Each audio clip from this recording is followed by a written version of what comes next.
اولا فبالنسبه للمشاكل اللي واجهتها، هي بدات البدايه ديالها من وراء الالعاب الاولمبيه، يعني بحيث انا المغربي الوحيد اللي حصل على ميداليه ذهبيه داخل القاعه في بطوله العالم في اسطنبول. وبعد ذلك المغربي الوحيد اللي جاب ميداليه نحاسيه للالعاب الاولمبيه في المغرب.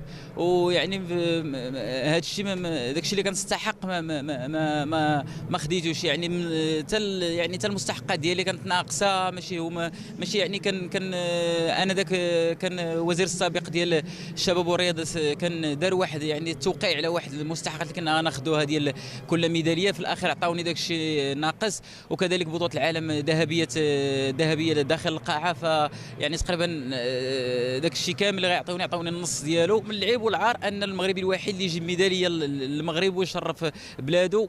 ورغم انني مع الاسف كنت باغي نجيبها حتى في 5000 متر في الاولمبياد، وكان جا المغرب، فكنتفاجئ بعد 10 ايام من القدوم ديالنا من لندن، يعني كيفصلوا عليا المدرب ديالي. يعني هذه بطوله العالم ما كنتش، يعني كنت مدمر بزاف، يعني المورال طايح تحت من الصفر، لانه ما عنديش مدرب وكنت تمرن بوحدي. ويعني ما كانش يعني اصلا بلا مدرب ما خصنيش نشارك هنا. يعني جيت نشارك انا بطوله العالم لانني كنحب الوطنيه ديالي وكنحب الرايه المغربيه وكنحب المغرب.